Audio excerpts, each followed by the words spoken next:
Hey everybody, welcome to From OpenStack to Harvester, a window into Hyperconverged Infrastructure session. My name is Guang Yee, and I'm a member of SUSE Cloud Solutions. Our team is primarily responsible for supporting SUSE OpenStack Cloud for both Cloud Lifecycle Manager and Crowbar. My data center infrastructure journey began with Upsware, which was best known for its server automation solutions at the time. I then went on to work on public and private cloud projects, which were based on the open source OpenStack Cloud platform at HP. After the SUSE acquisition of HP's cloud business unit, I transitioned over to SUSE and we became SUSE OpenStack Cloud. I participated and contributed to the converged infrastructure transformation. Now, with the cloud native hyper-converged infrastructure transformation underway, I was intrigued and wanted to learn more about it. So in early 2021, I, along with three of my colleagues from SUSE Cloud Solutions, got an opportunity to work on the Harvester project as part of our volunteer program. Because of experience in automation, we were tasked to come up with a framework to automate the Harvester functional test cases. And I serve as a technical lead for Harvester test automation. Now, working on Harvester has given me a window into hyper-converged infrastructure from user and operator's point of view, and I was quite impressed with it. And I'll tell you why in a moment. Before getting into my experience with Harvester, we'll do a quick introduction on Harvester in case you're not familiar with it, and then we'll take a look at the characteristics of hyper-converged infrastructure and how does it different from converged infrastructure. Then we'll take a more in-depth look at Harvester from my experience in testing it, how it embodies all the qualities of hyperconverged infrastructure, and more. Lastly, we'll take a look at the possibility of migrating to Harvester from SUSE OpenStack Cloud and what does it involve. So what is Harvester? Harvester is an open source hyperconverged infrastructure, or HCI, software built on Kubernetes. As such, it supports open source Kubernetes API. Under the hood, Harvester utilizes Rancher for identity management, authentication, authorization, and cluster management. It uses Longhorn for distributed block storage. The cool thing about Longhorn is that it turns the local server storage into logical volumes that are distributed and replicated for high availability. No need for expensive dedicated storage devices. Harvester uses KubeVirt for virtual machine lifecycle management, such as creating, starting, pausing, and deleting VMs. It also supports Cloud Init for SSH key injection and VM configuration. It also supports serial console access and live migration. As for networking, Harvester supports multiple network interfaces, VLAN, using bridging and NIC bundling. VMs along with their volumes can be backed up to or restored from NFS or S3 buckets.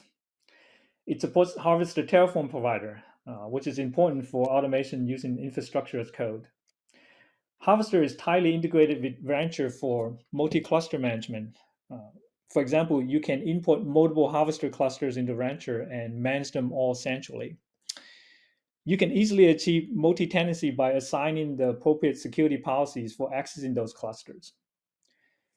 The other cool part about Rancher integration is that Harvester is also a cloud provider, or in this case, node driver for Rancher clusters.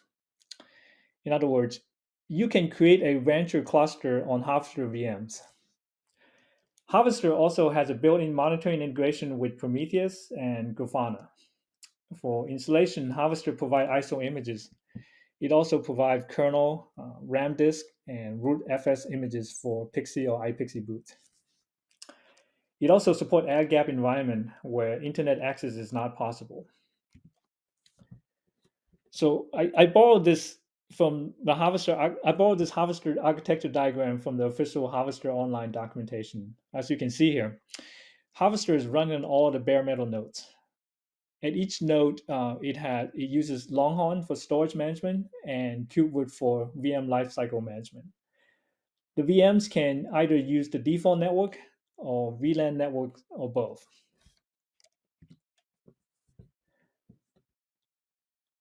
As for HA deployment, Harvester automatically supports high availability when the cluster has at least 3 nodes. The promotion of management nodes are all handled automatically when there are enough nodes to form a highly available cluster.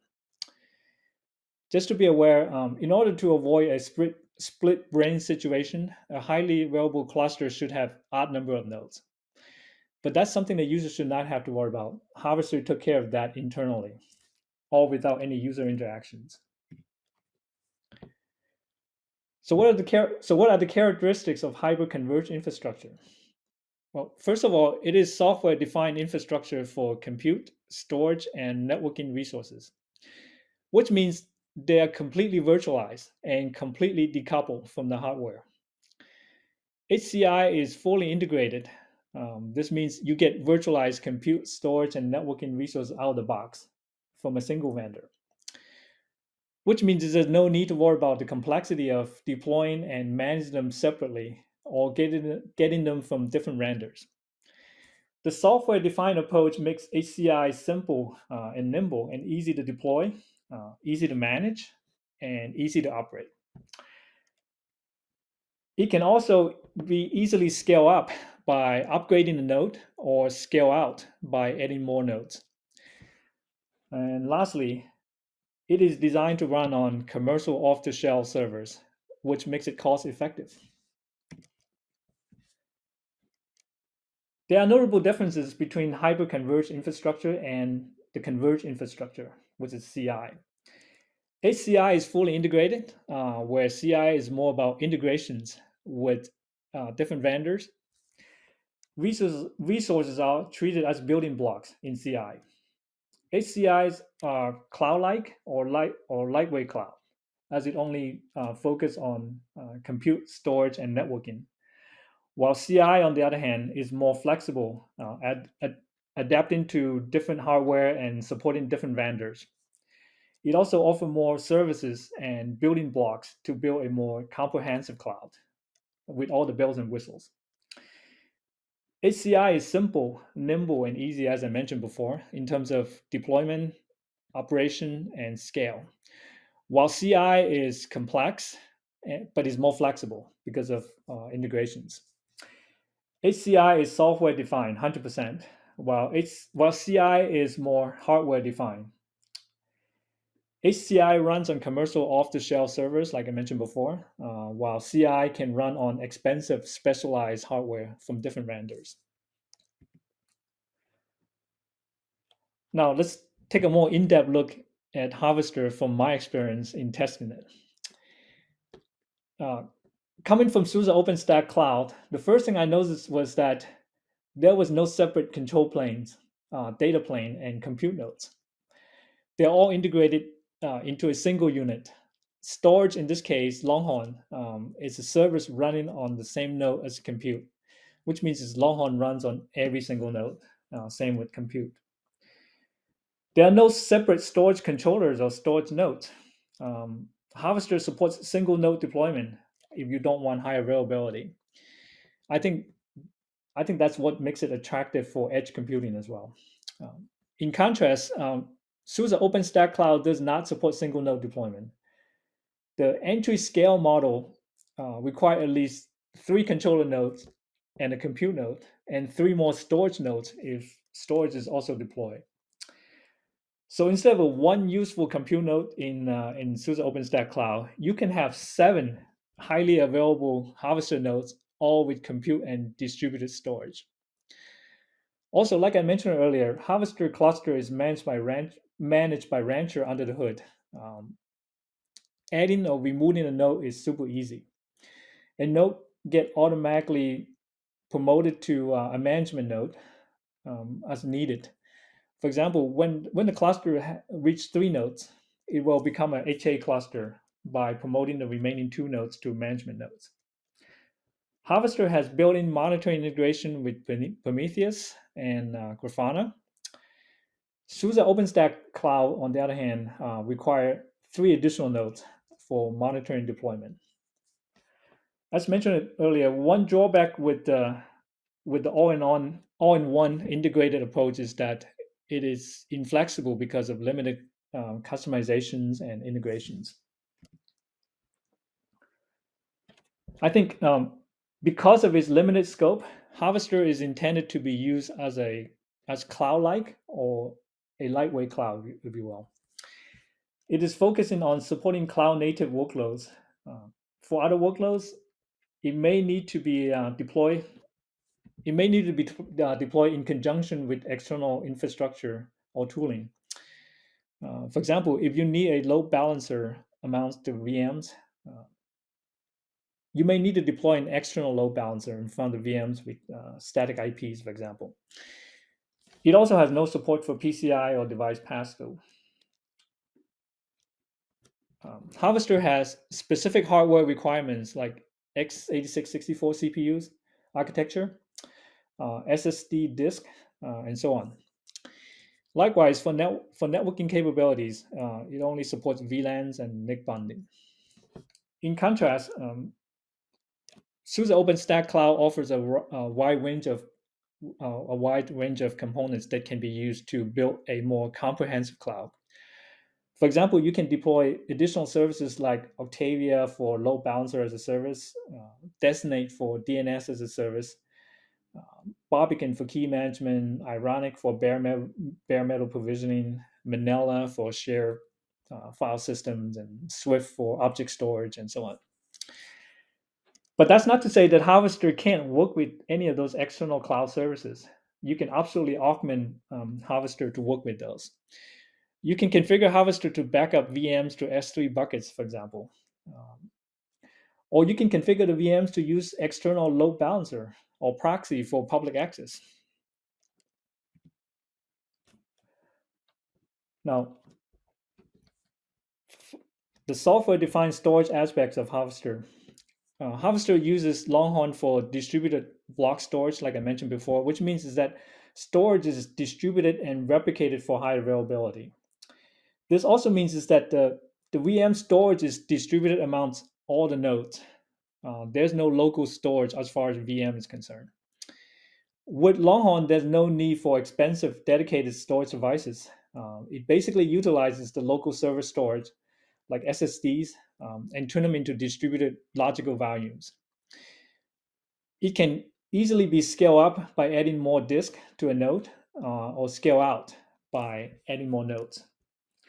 Since VM volumes are managed by Longhorn, VMs always boot from volume. Unlike SUSE OpenStack Cloud, there's no local storage or attached storage. With Longhorn, you can back up the volumes to remote NFS or S3 buckets. VM migrations is also super easy and quick, as there's no local storage to copy around. You just need to remount the volumes at the target node. I think that's all it needs to do. Now, for SDN capabilities, at the moment, Harvester only supports VLANs by using bridging, multiple network interfaces, and NIC bonding to make those network interfaces more highly available. Switches and advanced network configurations are expected to be done outside the scope of Harvester.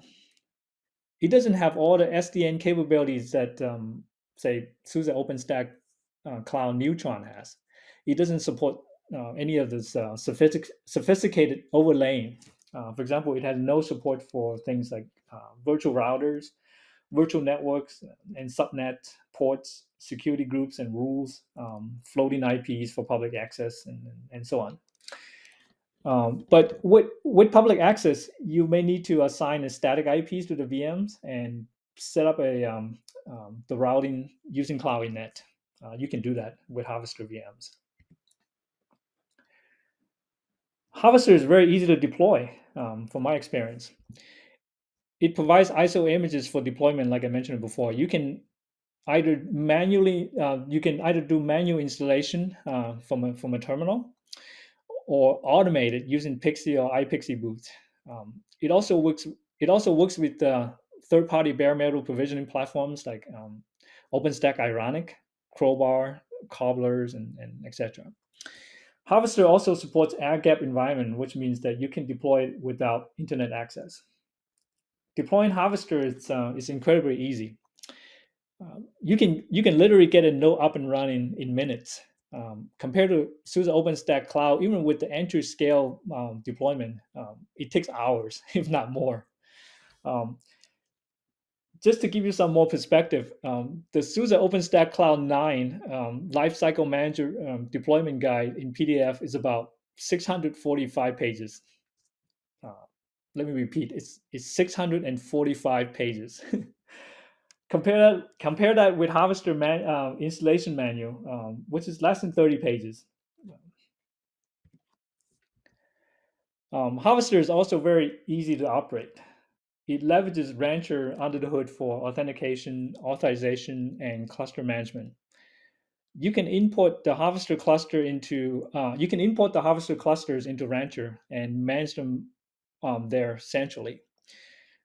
It supports multi-tenancy by using namespaces to segregate the resources, and you can set up the security policies for those namespaces to achieve multi-tenancy. With Rancher, yeah, you get centralized management by managing all the Harvester clusters in one place. And I was also very impressed with the Harvester web GUI. The moment you log in, you land on the dashboard with all the resource utilization metrics, things like compute, storage, networking, and the host node utilization, all in a single pane of glass, which is very cool. The look and feel is exactly the same as Rancher web GUI, and you can switch back and forth between the two. I also like how it supports VM templates and template versioning. Creating a VM from a template is super easy, literally just with a couple clicks. The web GUI also supports observability. The event logs for the node tells us what's going on at that node. And we can also turn on API tracing so we can see the API requests and response payloads, um, which was very useful for troubleshooting. I think for the Harvester test framework, we use that quite a bit. I mean, use that to implement the Harvester automated test cases. And you can get console access to the VM from the web GUI with just a single click of a button. The other impressive thing about Harvester is that it's built-in resiliency. With two or more nodes, VMs are automatically live migrated off the node that is in maintenance mode, which results in little or no downtime for the users. Likewise, VMs are co-migrated to a healthy node if their current node becomes unreachable. Longhorn makes migration super easy, as there's nothing to really copy around since there's no local storage. It simply remount the volumes at the target node. The Harvester clusters itself automatically become highly available when the cluster has 3 or more nodes, like I mentioned before. The promotion of the management nodes are all handled automatically internally by Rancher. No user interaction is required. Harvester cluster does not require any downtime when adding or removing a node from the cluster. Compare that with SUSE OpenStack Cloud.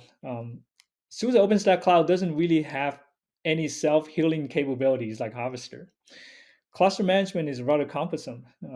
Adding or removing a controller node from an HA cluster require manual reconfigurations of the control plane. And that almost certainly means control plane downtime.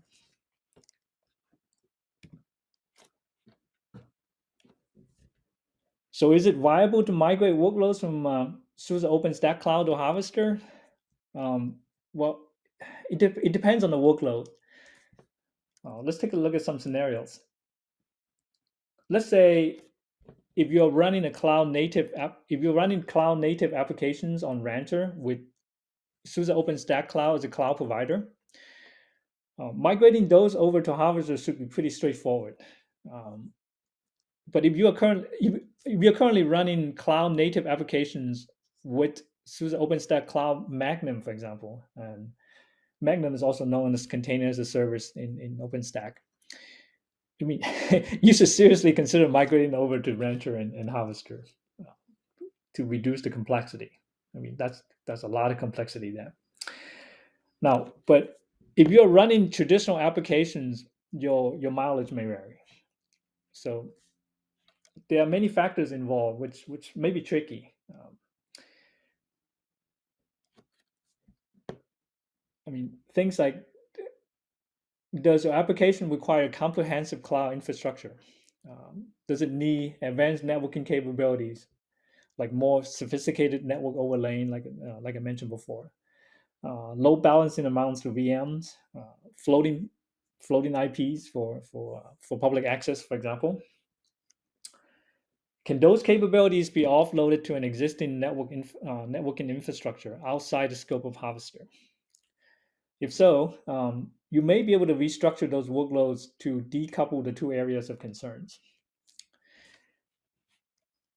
But then there's also an option of using the multi-cloud strategy by restructuring the workloads to augment Harvester with the external cloud services that are outside the scope of Harvester. Right? So, for example, you can configure the VMs to use other external services from Cloud.net, like using external DNS service, mounting a shared file system, and so on. Now, migrating the workloads to Harvester would almost certainly means recreating them, hopefully with something like automation with infrastructure as code. Migrating existing VMs may not be feasible as Harvester storage mechanism is different. Likewise, migrating storage may not be feasible either. I mean, I can't imagine copying petabytes of data around. Lastly, you got to ask: do you really need those expensive specialized hardware to run your workload? Can your workload be modified to not depend on them?